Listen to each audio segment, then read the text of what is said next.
السلام علیکم، آپ دیکھ رہے ہیں 39 نیوز۔ نظر ڈالتے ہیں آج کی نیوز پر۔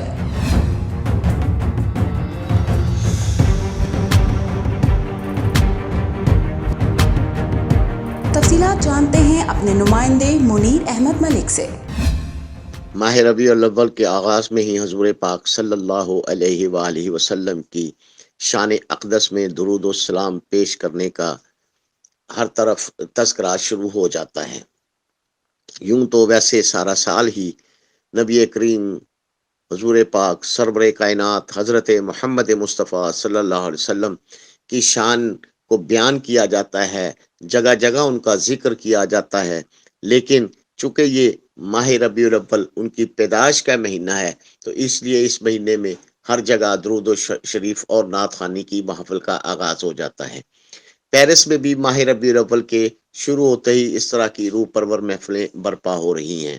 ادارہ منہاج القرآن انٹرنیشنل فرانس میں بھی ایک محفل نعت کا انعقاد کیا گیا، جس میں پاکستان سے آئے ہوئے مشہور نعت خوان شہباز مسمی اور محمد علی جرال نے اپنی پرسوز آواز میں ذکر محمد صلی اللہ علیہ وسلم کر کے سماں باندھ دیا۔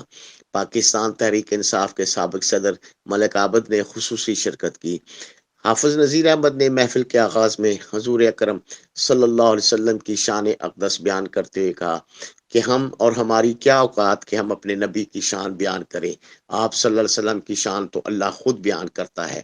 اللہ تعالیٰ اپنے نبی پر درود و سلام کی محفلیں اپنے فرشتوں کے ساتھ مل کر مناتا ہے اور کہتا ہے کہ تمام فرشتے مل کر میرے ساتھ میرے نبی کا ذکر کریں۔ ان کا کہنا تھا کہ اللہ نے قرآن پاک میں اپنے حبیب کی شان بیان کرتے ہوئے کہا وَرَفَعْنَا لَكَ ذِكْرَكَ، اور اب قیامت تک میرے نبی کی شان بلند ہوتی رہے گی، یہ درود و سلام کی محفلیں سجتی رہیں گی۔ ادارہ منہاج القرآن انٹرنیشنل فرانس کے صدر بابر حسین نے تمام آنے والے مہمانوں کا شکریہ ادا کیا۔ بعد میں لنگر بھی تقسیم کیا گیا۔ منیر احمد ملک، 39 نیوز، پیرس، فرانس۔